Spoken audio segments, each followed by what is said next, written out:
어제 입교를 이제 받을 학생들을 교육하는 시간에 어제 이제 주제는 십계명이었습니다. 그래서 이제 십계명에 대한 부분을 시작하면서 아이들에게 이 5명의 아이들에게 각자 십계명을 들었을 때 어떤 느낌이 드냐라고 물었더니 그 중에 2-3명의 아이들이 법 같은 느낌이 들어요 라는 대답을 하였습니다.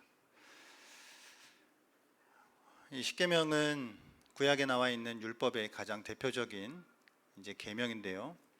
이제 중학생 학생들이 이제 그 십계명을 생각해도 이 대본에 드는 느낌이 법이라고 하는 그런 느낌이 드는 모양입니다.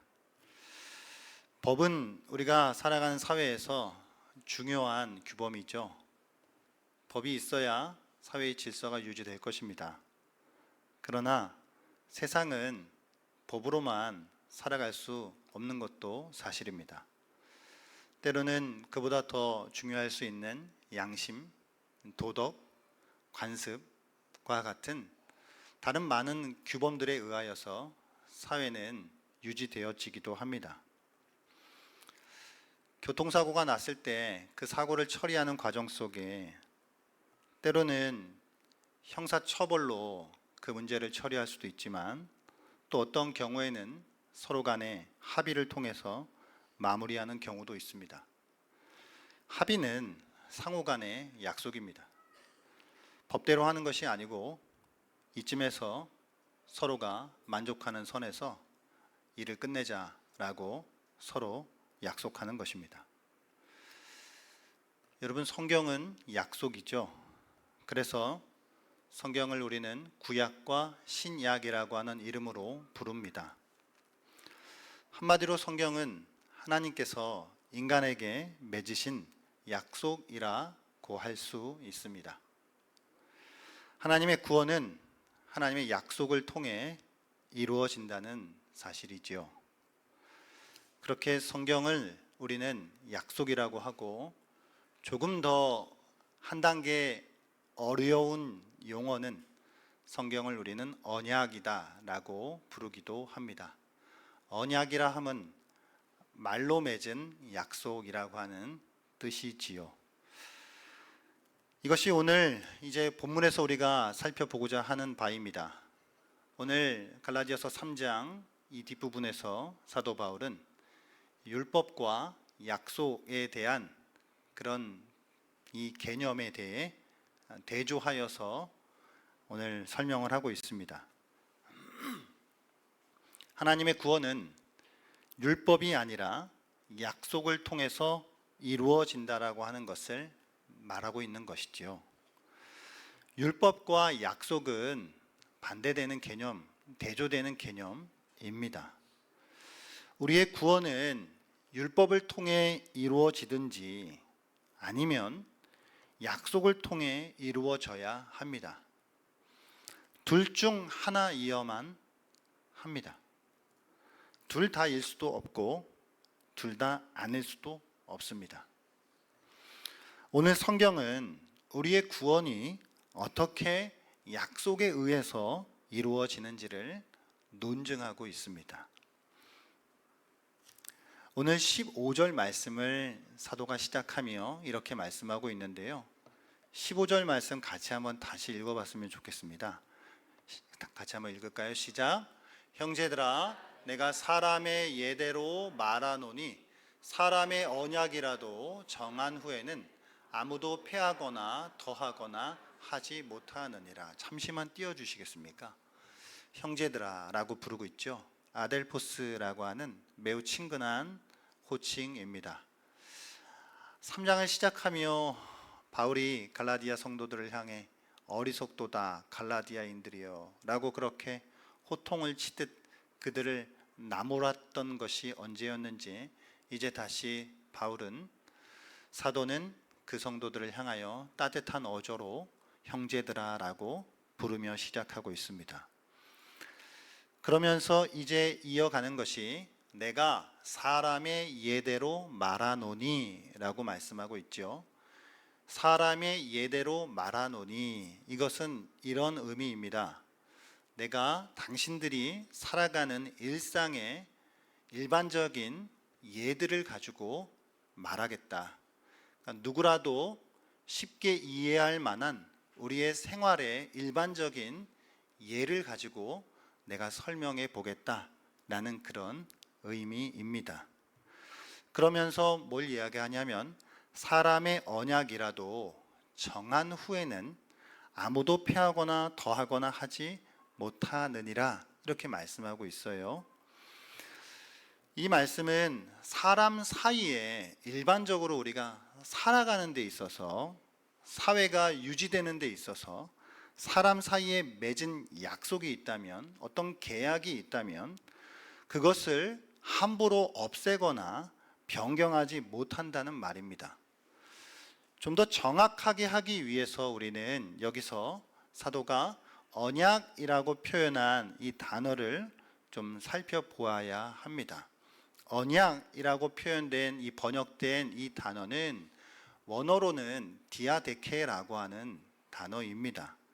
이 디아데케라고 하는 이 단어를 신약에서는 대부분 언약으로 번역하였고 히브리서 9장에서는 조금 특이하게 유언이라고 하는 단어로 또 번역을 하기도 하였습니다. 이 디아데케는 바울 시대에 보통 유언으로 사용된 단어입니다.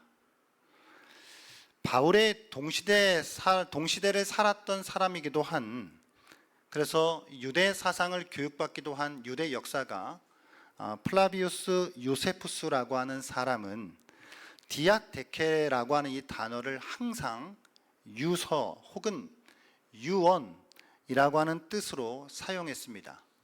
그의 저작들에서 이 디아데케라고 하는 용어가 32번 사용되는 가운데 그 모든 것들이 다 유언, 유서라고 하는 뜻으로 사용되었었다라고 하는 것이죠. 그런데 바울은 신약 곳곳에서 이 디아데케를 때로는 언약에 가까운 의미로 사용하기도 하고 또 어떤 경우에는 유언에 가까운 의미로 사용하기도 합니다. 그럼 오늘 갈라디아서 3장 15절에서는 어떨까요? 15절에 사람의 언약이라도 정한 후에는 이라는 문맥에서는 언약이라고 하는 의미보다는 오히려 유언이라고 하는 의미에 가까워 보입니다. 왜냐하면 18절에 유업이라고 하는 단어가 나오고 있는데요. 이 유업이라고 하는 단어는 곧 상속이라고 하는 뜻이기 때문입니다. 그러니까 오늘 맥락 속에서 보면 유언, 상속 이런 뉘앙스가 강하게 풍기고 있다라고 하는 것을 우리가 알아차릴 수 있는 것이죠. 이 바울의 말의 요점은 유언장에 표현되어 있는 요청들, 그 약속들은 변경할 수 없다라고 하는 것이 그 요점입니다. 바울 당시에 로마법에 의하면 본인이 유언장을 작성했을 경우에 그 내용을 수정하거나 혹은 취소할 수 있도록 허용이 되었습니다. 하지만 대부분의 학자들은 바울이 오늘 여기서 이 언약 혹은 유언이라고 하는 개념을 사용하는 것에 있어서 로마법에 따른 유언장의 개념이 아니라 갈라디아인들에게 오히려 더 익숙한 그리스의 헬라의 유언장이라고 하는 개념을 도입해서 사용했을 것이라고 봅니다.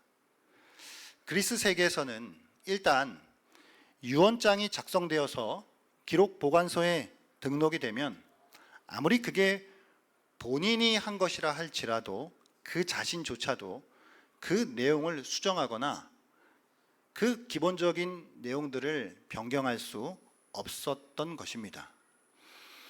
그러니까 바울이 일반적으로 헬라 세계 속에서는 유언이라고 하는 것은, 유언장이라고 하는 것은 내가 처음에 한번 작성해서 그것을 보관해 두면 아무리 내가 그것을 작성한 것이라고 하더라도 그 본인이라 하더라도 그걸 다시 수정하거나 변경할 수 없는 것이 일반 관례였다라고 하는 것이죠. 그러니까 그런 관례를 들어서 바울이 사람의 언약이라도 그거 변경할 수 없지 않느냐. 하나님의 한 번 맺으신 그 약속을 그 누구도 그것을 수정하거나 변경할 수 없다. 이 이야기를 하고 있다라고 하는 것이죠. 여러분, 그 약속과 유언 이 관계에 대해서 좀 잠깐 생각을 해보겠습니다. 좀 추우세요? 에어컨 살짝 꺼도 될 것 같습니다.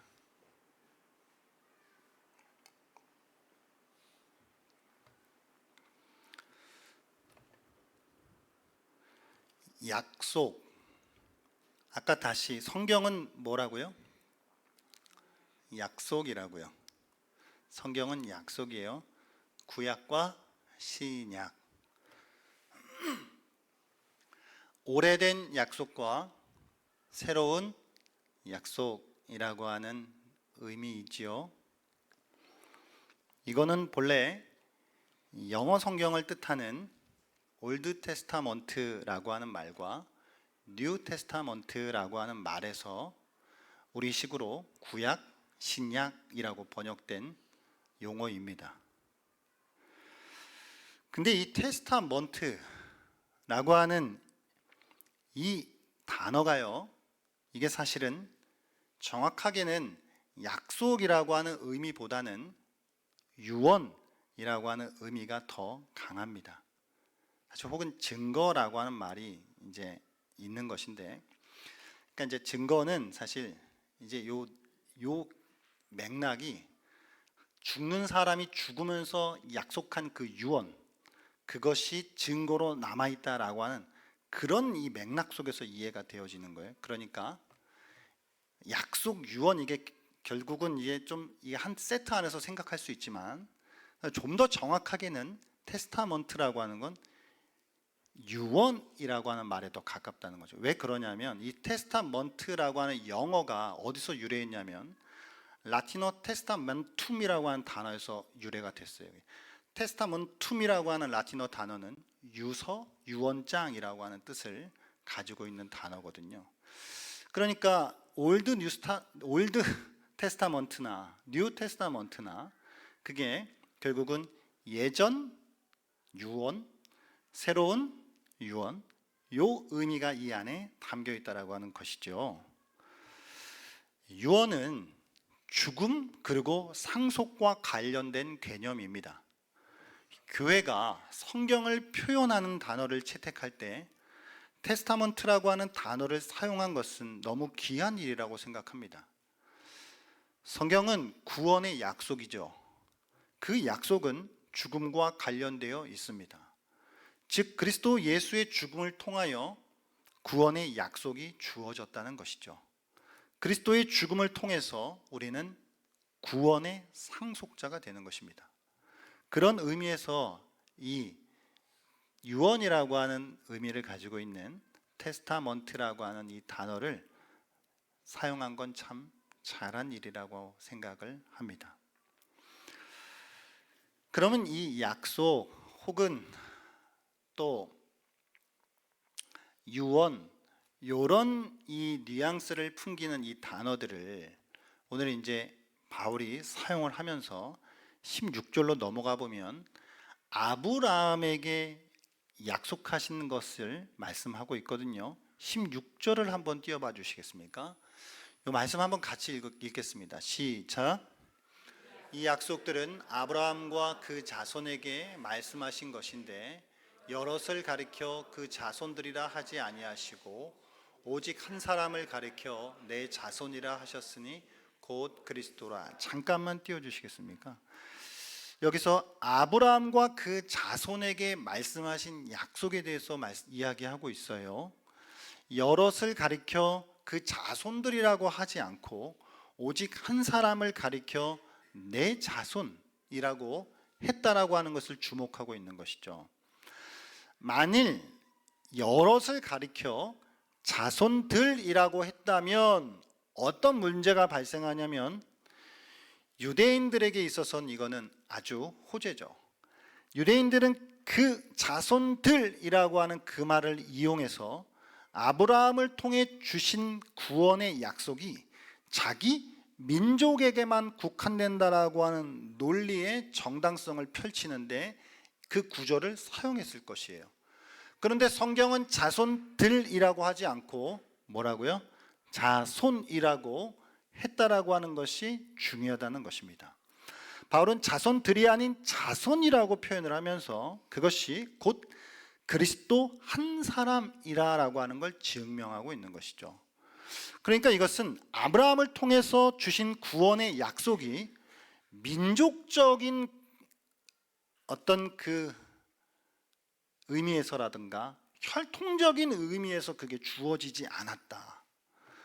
그리스도 한 사람이라고 하는 것을 강조하면서 그것은 다분히 영적인 것이다 라고 하는 것을 이제 설명해 주고 있는 것이죠.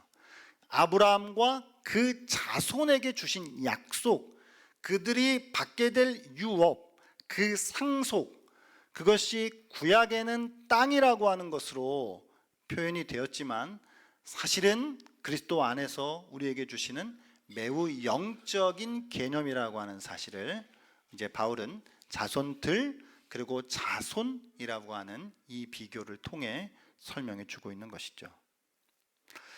자, 그러면 여러분 오늘 이 본문이 율법이라고 하는 것과 약속이라고 하는 것을 서로 비교하면서 그 차이점을 설명하고 있다라고 얘기했습니다. 하고자 하는 이야기는 이런 것이죠. 율법에 비하여서 약속이 우위를 점하고 있다라고 하는 것을 이제 증명해내는 것이거든요. 그럼 율법에 비하여서 왜 약속이 더 우위를 점할 수 있는가라고 하는 것에 대해서 그 첫 번째 이유는 시간차라고 하는 거예요. 시간차. 지난주에 잠깐 말씀드렸지만 아브라함에게 주신 약속은 모세를 통해 주신 율법보다 최소 430년 이상 앞서 있습니다. 그러니까 이건 이제 애굽의 노예 생활이라고 하는 그 기간을 상징적으로 표현하는 것인데, 그러니까 아브라함과 모세 시대 그것이 최소한 430년 이상의 차이가 난다. 그 뒤에 주어진 것이 앞에 주어진 것을 변경할 수 없다는 이야기죠. 사람의 유언도 변경이 안 되는데 하물며 하나님의 약속이 오죽 변경이 안 되겠냐 라고 하는 그 이야기를 꼬집어 말하고 있는 것입니다.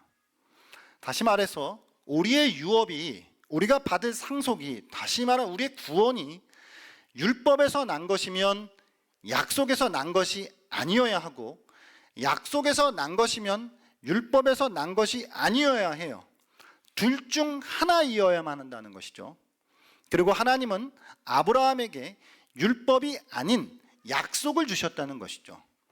그러므로 우리의 구원은, 우리의 유업은, 다시 말해 우리의 상속은 오직 약속에 의해서 이루어진다라고 하는 것입니다. 그러니까 이 갈라디아서가 지금 펼쳐나가고 있는 이 논리를 잘 따라가시면 믿음이라고 하는 것과 행위라고 하는 것, 약속이라고 하는 것과 율법이라고 하는 것, 이렇게 연결을 이어가고 있는 것이거든요. 믿음은 약속이랑 묶여지게 되죠. 약속을 믿는 거잖아요. 행위는 율법이랑 연결이 돼요. 율법을 행하는 거잖아요. 그러니까 이 바울의 사고를 우리가 같이 따라갈 필요가 있는 것입니다. 율법에 비해 약속이 더 우위를 점할 수 있는 두 번째 이유는 율법은 간접적으로 주어졌다라고 하는 것이고 약속은 직접적으로 주어졌다라고 하는 것입니다. 유대인들은 이 구약의 이 말씀에서 암시하고 있는 바를 토대로 하나님께서 모세에게 십계명과 율법을 주셨을 때에 그 사이에 천사들을 통하여서 모세에게, 그리고 그 모세를 통하여 하나님 백성들에게 율법을 주셨다라고 그렇게 믿습니다. 그러니까 율법은 천사와 모세를 통해서 간접적으로 이스라엘 백성들에게 주신 것이었는데 약속은 달랐죠.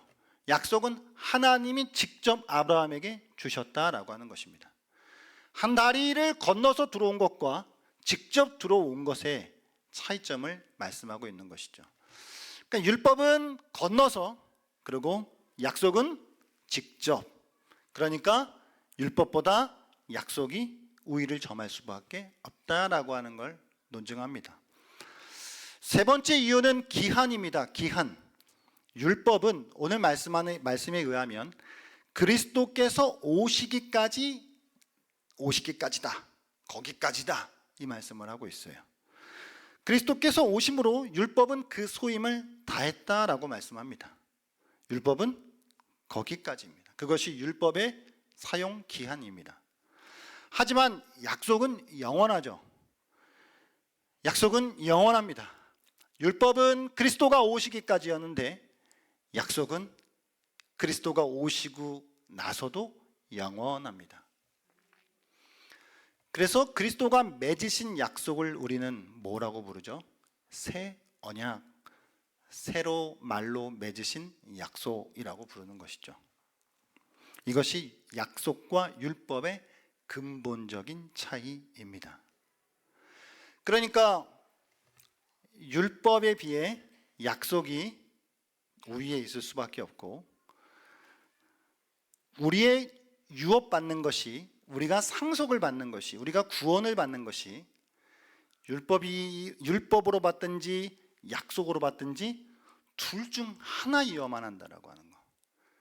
그러니까 둘 다일 수도 없고 둘 다 아닐 수도 없고, 율법을 선택하든 약속을 선택하든 요 두 개의 선택 중에 하나밖에 없다라고 하는 그 우리 구원의 원리에 대한 비밀을 말씀해 주고 있는 것입니다.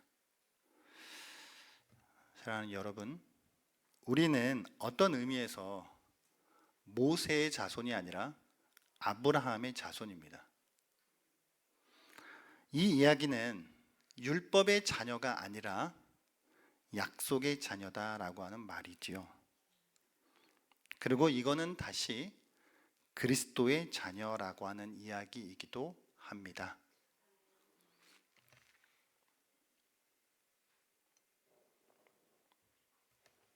왜 모세의 자녀가 아니고 아브라함의 자손일까요? 아브라함이 더 큰 형님이니까요. 성경에서 우리를 모세의 후손이라고 표현하나요? 우리는 아브라함의 후손이라고 표현하죠. 물론 모세보다 아브라함이 훨씬 조상이니까 그런 면에서 아브라함의 후손이라고 말할 수도 있지만, 그러면 차라리 노아의 후손이라고 하든가, 아니면 무드셀라의 후손이라고 하든가, 아니면 아담의 후손이라고 하든가, 더 많잖아요. 그 위에 더 많은 형님들. 근데 왜 아브라함의 후손이라고 할까요? 그건 우리가 이 약속을 믿는 사람들이기 때문에 아브라함의 후손이다라고 하는 것입니다. 여러분, 아브라함에게는 두 아들이 있었습니다. 이삭과 이스마엘. 그럼 우리의 구원의 계보가 어디로 흘러가나요? 아브라함에서 이삭으로 흘러갑니다. 그럼 왜 아브라함에서 이삭으로 흘러갈까요? 이스마엘은 안 되나요? 이스마엘은 아브라함 씨가 아니나요? 이스마엘도 아브라함 씨예요. 이 이유는 이스마엘은 약속을 믿지 못하고 인간적인 생각으로 낳은 아들이기 때문에 그래요. 그런데 이삭은 약속을 믿고 기다리다가 주어주신 아들이기 때문에 그래요. 그러니까 신약적 버전으로 표현하면 이스마엘은 그냥 육신의 아들인 것이고, 이삭은 약속의 아들인 것이죠. 그래서 약속을 믿는 그 개념으로 이어지는 계보 안에 있는 사람들이다라고 하는 의미에서 저와 여러분이 아브라함의 후손이 되어지는 것입니다. 그러니까 이스마엘식으로 살아가시려면 살아가시고, 이삭의 방식으로 살아가시려면 살아가시라는 거. 성경은 둘 중 하나만 고르라는 거예요. 율법이든지 약속이든지 둘 중 하나만 고르라고 성경은 우리에게 말씀하고 있습니다. 이 약속은 또 다른 특징이 조건이라는 게 없어요. 율법은 조건이 따라붙어요. 뭐뭐 하면 뭐뭐 한다라고 하는 조건이 따라붙죠. 약속은 조건이 없습니다. 뭐뭐 하면 뭐뭐 할 것이다 라고 하는 식으로 끊임없이 조건을 달아 우리의 삶의 점수를 매기려는 시도를 끊어내야 합니다. 왜냐하면 우리는 이미 무엇이다 라고 우리에게 새로운 정체성을 주셨기 때문이죠. 사랑하는 여러분, 그 은혜 안에 거하시기 바랍니다. 무엇하면 무엇이 될 거야 라고 하는 도식은 우리에게 맞지 않습니다. 왜냐하면 우리는 이미 무엇이 되었기 때문이죠. 하나님의 약속을 믿고 있는 저와 여러분은 이미 하나님의 자녀입니다. 그런 우리에게 무엇하면이라고 하는 조건은 아무런 의미가 없습니다. 이제 우리는 그 어떤 조건에서도 자유한 것이죠. 또한 약속은 보이지가 않습니다. 약속을 따르는 길은 보여서 가는 길이 아니라 보이지 않아도 가는 길입니다. 아브라함이 그랬죠. 무엇이 선명하게 보였기 때문에 간 길이 아니라 그저 약속을 바라보고 걸어간 길이었습니다. 보였기 때문에 간 길이 아니라 약속이 있었기 때문에 간 길이었다는 것이죠. 이것이 아브라함의 자손들, 그리스도 안에서 하나님의 자녀들이 걸어가야 할 길입니다. 비록 보이지는 않지만 그 약속을 바라보고 가는 길 말이죠. 율법은 오히려 뭐가 좀 보여요. 했다, 안 했다. 동그라미 X. 그러나 약속은 별로 보이는 게 없어요. 보이지 않기 때문에 때로 불안할 수도 있습니다. 보이지 않기 때문에 때로 막막할 수도 있습니다. 잘 가고 있는 것인지 헷갈릴 때도 있습니다. 하지만 중요한 건 주님이 우리의 손을 잡고 계시다는 것입니다. 나는 불안하고 막막할 수도 있을지언정 주님이 내 손을 붙잡고 계신다고 한다면 그걸로 충분합니다. 그렇게 주와 동행하는 길에 있다면 우리는 제대로 걷고 있는 것입니다. 이 시간 약속을 바라는 자들로 우리를 부르신 그 하나님의 부르심 앞에서 나아갑시다. 때때로 내가 가고 있는 길의 끝이 어디인지, 얼마나 더 가야 하는지 알 수는 없지만 내 손을 붙잡고 계시는 주님이 계시기에 묵묵히 하루하루를 살아갑시다. 그곳에서 주님이 주시는 매일매일의 만나의 은혜가 있을 것입니다. 율법이든지 약속이든지 둘 중 하나입니다. 이삭의 계보를 따르든지 이스마엘의 계보를 따르든지 둘 중 하나입니다. 끊임없이 둘을 섞어내려고 하는 우리의 모든 시도를 내려놓고 오직 약속을 믿는 믿음에 의해 살아가는 저와 여러분이 되었으면 좋겠습니다.